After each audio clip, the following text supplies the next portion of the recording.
कालू कौवा नदी से मछलियां निकालता था और उन्हें बाजार में जाकर बेच देता था। इसी तरह उसके घर का गुजारा होता था। लेकिन बारिश के मौसम में नदी पर मछली पकड़ने जाना बहुत खतरनाक होता, इसलिए बारिशों के मौसम में कालू कौवे का ये काम नहीं चलता था। रोज की तरह आज भी कालू कौवा अपना जाल उठाए नदी की तरफ जा रहा था। नदी के पास बहुत सारी नाव खड़ी थी। उसमें से नीले रंग वाली नाव कालू कौवे की थी। कालू कौवा अपनी नाव पानी में उतारता है और निकल जाता है। क्या पता बारिशें कब से शुरू हो जाएं। बस आज मुझे बहुत सारी मछलियां मिल जाएं। आज मैं शाम तक मछलियां पकड़ूंगा। कालू कौवा सारा दिन अपना जाल और नाव लेकर नदी में घूमता रहता है। उसने बहुत सारी मछलियां पकड़ ली थी। शाम हो जाती है और कालू कौवा मछलियों को एक गठरी में डालकर बाजार पहुंच जाता है। आज तो बहुत सारी मछलियां पकड़ी हैं मैंने। सुनो, इस थैले में से सारी मछलियां निकाल लो और एक मछली थैले में ही रहने दो। मैं अपनी पत्नी के साथ घर जाकर खाऊंगा। दुकानदार थैले में से एक मछली छोड़कर बाकी मछलियां निकाल लेता है। आज कालू कौवे को बहुत सारे पैसे मिले थे। कालू कौवा अपना थैला उठाता है, पंख में छुपाता है और घर को उड़ता है। आगे कालू जी, तुम सुना है बारिशों का मौसम शुरू होने ही वाला है। इन दिनों ज्यादा मछलियां पकड़ो और ज्यादा पैसे कमाओ। हाँ हाँ गोरी, तुम बिल्कुल फिक्र मत करो। ये पकड़ो और मछली बना कर लाओ। बहुत भूख लगी है मुझे। गोरी कालू कौवे से मछली पकड़ती है और रसोई में पकाने को निकल जाती है। ऐसे ही कुछ दिन गुजर जाते हैं और जंगल में बारिशें शुरू हो जाती हैं। कालू कौवा आधे रास्ते से ही वापस आ जाता है। कालू जी, अभी तो कुछ पैसे ही जमा हुए थे और ये बारिशें शुरू हो गई। अब हम क्या करेंगे? गोरी, तुम पहले ही क्यों बोलने लगती हो? समय आएगा तो देखा जाएगा। कुछ और दिन गुजर जाते हैं। दिन गुजरने के साथ साथ गोरी कौवी कालू कौवे को और भी ज्यादा बातें सुनाने लगी थी। मैंने कहा था कि ज्यादा मछलियां पकड़ो, ज्यादा पैसे आएंगे। अब देख लो, बारिश तो रुकने का नाम ही नहीं ले रही। लगता है बारिशों में भूखे मरेंगे हम दोनों। कालू कौवा गोरी के तानों से तंग आकर घर से निकल आता है और एक पेड़ की शाख पर आकर बैठ जाता है। अब इसमें मेरा क्या दोष है? मेरा काम बारिश के मौसम में नहीं चलता। तभी कालू कौवे को सामने से कबूतर आता हुआ नजर आता है। कबूतर कालू कौवे के पास आता है। कालू, इस बारिश के मौसम में तुम घर से क्यों निकले हो? मैं तो काम से आया हूँ, तुम्हारी क्या मजबूरी है? यार कबूतर, तुम ऐसा कौन सा काम करते हो जो इस बारिश के मौसम में भी तुम इस समय काम से आ रहे हो? मैं तो उस अमीर फाख्ता के घर काम करता हूँ, चाहे कोई मर भी जाए, लेकिन ये काम रुकने वाला नहीं है। बस थोड़ी मेहनत ज्यादा लगती है। तुम भी अगर मेहनती हो तो पकड़ लो ये काम। कबूतर वहाँ से चला जाता है। बात तो इस कबूतर की ठीक है, मैं भी यही काम करता हूँ, लेकिन मैं इस तरह छोटे पक्षियों के घरों में काम नहीं करूँगा, बल्कि मैं तो राजा के महल में काम करूँगा। सुबह हो जाती है। बारिश बहुत तेज हो रही थी। कालू कौवा महल पहुँच जाता है और मिठू राजा से कहता है, राजा जी, मैं बहुत मेहनती कौवा हूँ, मुझे अपने महल में काम दे दे। मैं पूरी ईमानदारी से करूँगा अपना काम। ठीक है, वैसे भी हमें जरूरत है एक काम वाले की। ऐसे कालू कौवा महल में नौकरी करने लगता है। कालू कौवा पूरे महल की सफाई करता, राजा के कपड़े धोबी को देकर आता और बहुत मेहनत से काम करता। कालू कौवे का काम ज्यादा था और भगाड़ कम, इसलिए अभी भी कालू कौवे की पत्नी गोरी कौवी कालू कौवे से खुश नहीं थी। सिर्फ ये 4 सिक्के, मैं क्या इन सिक्कों का अचार डालूं? उठा लो मेरे सामने से ये सिक्के। गोरी, अब तो मैं इतनी मेहनत करता हूँ, अब और क्या करूँ? महल में डाका डाल दूँ क्या? इन 4 सिक्कों से अच्छा है कि डाका ही डालो, मुझे तो बस पैसे चाहिए। गोरी, मैं कभी ऐसा काम नहीं करूँगा। ऐसे कहकर कालू कौवा फिर से काम करने महल पहुंच जाता है। कालू, मैं बहुत खुश हूँ तुम्हारे काम से। ये कुछ सिक्के हैं जो कि दूसरे जंगल मेरी बहन को देने हैं। आज से तुम मेरे संतरी हो। तुम और उल्लू जाओ और ये सिक्के मेरी बहन को दे आओ। तेज बारिश में उल्लू और कालू कौवा कौवा सिक्के लेकर दूसरे जंगल जाने के लिए निकल जाते हैं।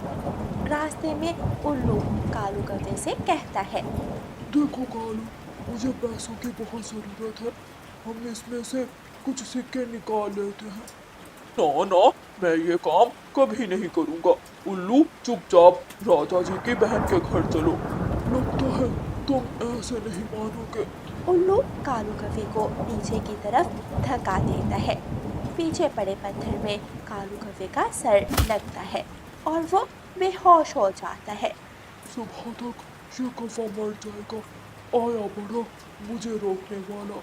उल्लू वहाँ से उड़ जाता है। दूर से उड़ती चिड़िया पेड़ के नीचे आकर बैठ जाती है। उसे कालू कौवा बेहोश पड़ा नजर आता है। ये कौवा कौन है? लगता है इस तूफान में खुद को संभाल नहीं सका और इस पत्थर से टकरा गया।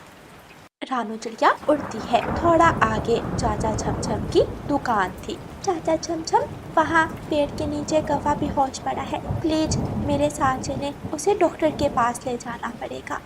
अगली सुबह उल्लू वापस महल पहुँच जाता है। राजा जी, तूफान में मुझे कुछ नजर नहीं आया। पता नहीं कालू कौवा कहाँ गायब हो गया।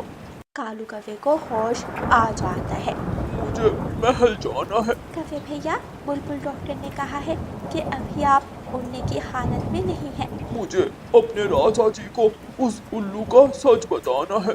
कालू कौवा अपने जंगल आने के लिए निकल आता है। उधर गौरी कौवे भी महल पहुंच जाती है। मेरा पति, हाय राजा जी, मेरा पति कहाँ है? कल से घर नहीं आया। गौरी, मेरे ख्याल से कालू अब तक तो तूफान के साथ उड़ता कहीं दूर निकल गया होगा। गौरी और भी जोर से रोने लगती है। तभी कालू कौवा वहाँ आ जाता है। उसके सर पर पट्टी बंधी हुई थी। कालू कौवा राजा जी को सारी बात बताता है।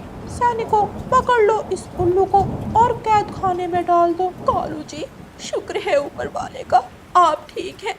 मुझे कुछ नहीं चाहिए, बस आप वापिस आ गए हैं, मेरे लिए काफ़ी है। कालू, तुम्हें तुम्हारी ईमानदारी का इनाम ज़रूर मिलेगा।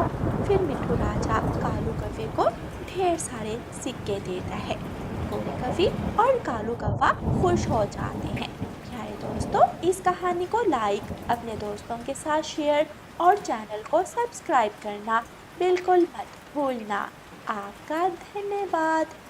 कालू, क्यों तुम उन आवारा उल्लुओं के साथ घूमते हो? अगर दोस्ती करनी है किसी अच्छे और साफ दिल के पक्षियों से करो। क्या तुम्हें उन उल्लुओं का पता नहीं? सारे जंगल के पक्षी जानते हैं उन उल्लुओं को कि वो कैसे हैं। बोलिया, रोज तुम मुझे यही भाषण देती हो और मुझे बिल्कुल असर नहीं होता, तो रोज मेरा दिमाग क्यों खाती हो तुम? कालू, तुम कभी तो मेरी कोई बात मान लिया करो। मैं तुम्हारी पत्नी हूँ, मैं कभी तुम्हारा बुरा नहीं चाहूंगी। कालू कौवे की जंगल के आवारा उल्लुओं के साथ दोस्ती थी। कालू कौवा रात देर तक उन उल्लुओं के साथ रहता था। गौरी कौवे कालू कौवे की पत्नी कालू कौवे को समझा समझा कर थक चुकी थी, लेकिन कालू कौवा अपनी पत्नी गौरी कौवे की बात समझने को तैयार न था। गौरी ऐसे ही बोल रही थी कि मुन्नी स्कूल से आ जाती है।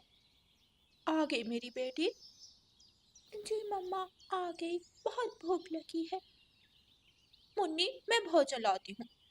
गौरी भोजन लेने रसोई में चली जाती है। शुक्र है पापा, आज आप घर हैं। पापा, मैं आपको अपनी ड्राइंग दिखाती हूँ।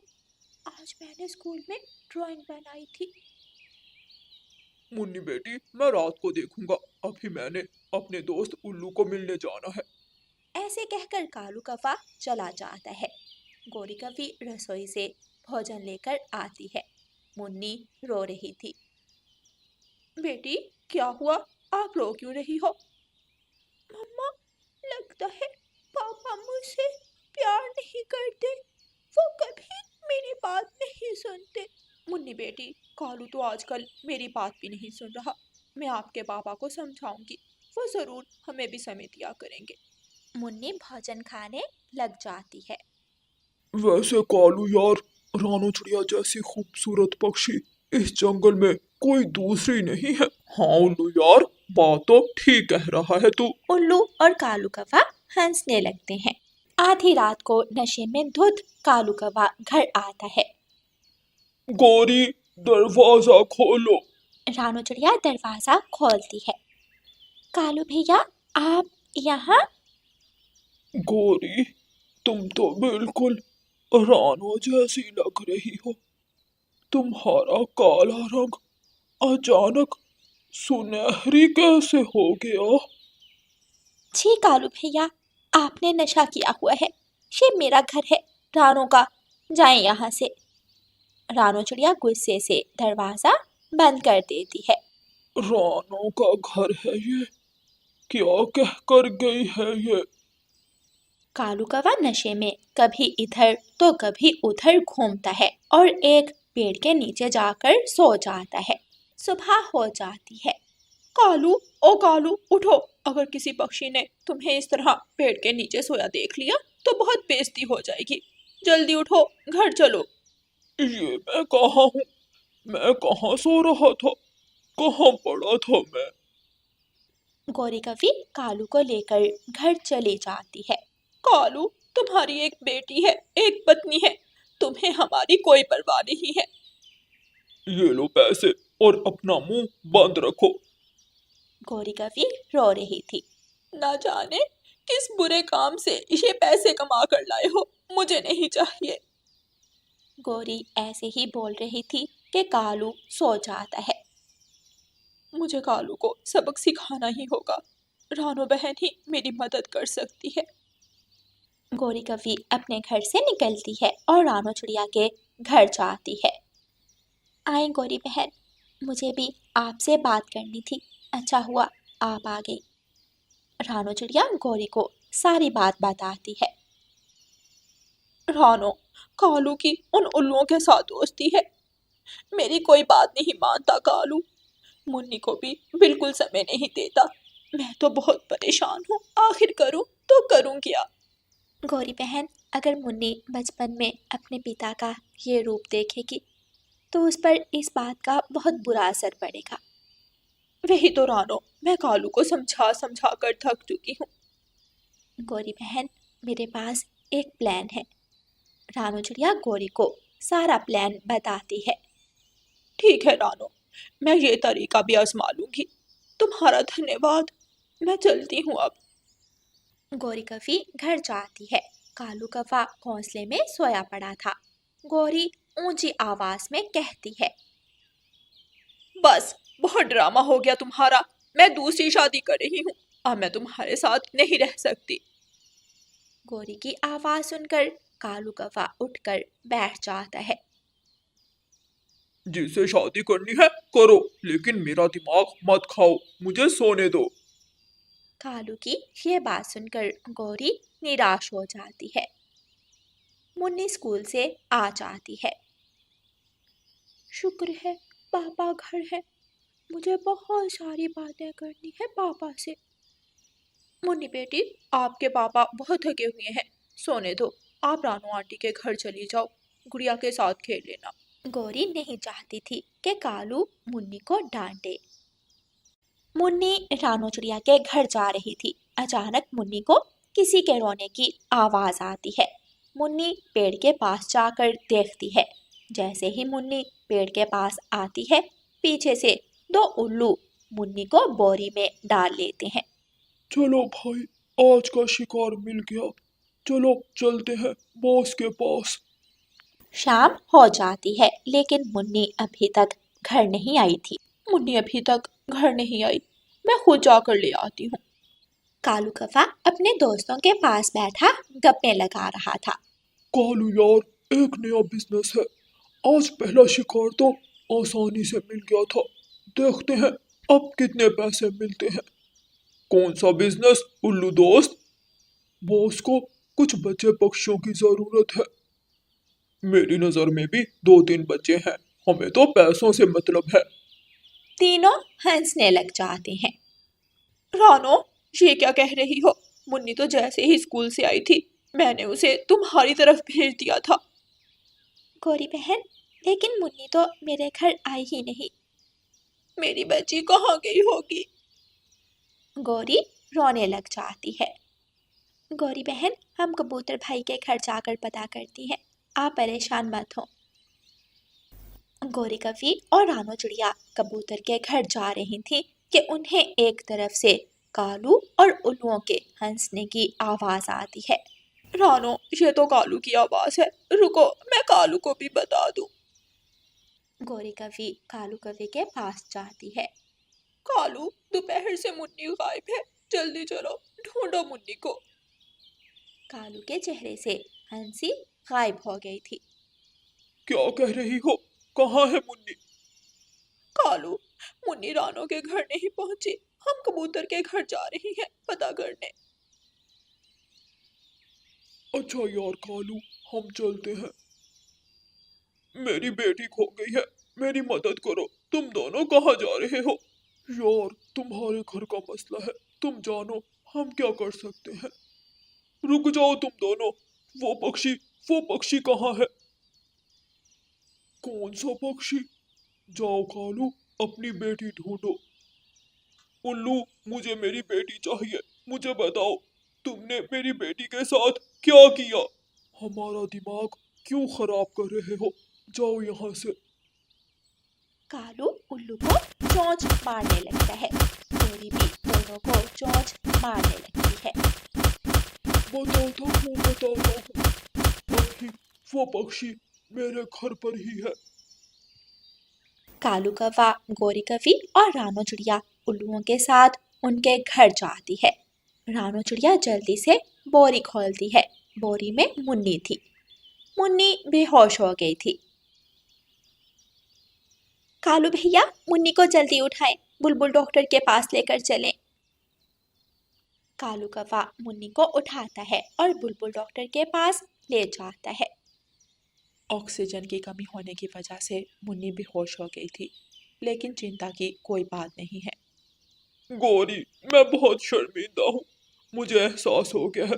मुझे तो ऐसे लगा जैसे मैंने अपनी बेटी को खो दिया। कालू कौवा रोने लग जाता है। कालू भैया, हमारे अपने हमें कभी भी गलत राह पर चलने नहीं देते। अगर आप बहुत पहले गौरी बहन की बात मान लेते तो आज हमें ये दिन ना देखना पड़ता। गौरी, मुझे माफ कर दो। कालू, मुझे वचन दो, तुम दोबारा कभी उन उल्लुओं से बात नहीं करोगे। मैं वचन देता हूँ गौरी। इस तरह कालू उन आवारा उल्लुओं से दोस्ती खत्म कर देता है। प्यारे दोस्तों, अच्छे दोस्त बुरे वक्त में कभी साथ नहीं छोड़ते और बुरे दोस्त कभी फायदा नहीं पहुंचाते।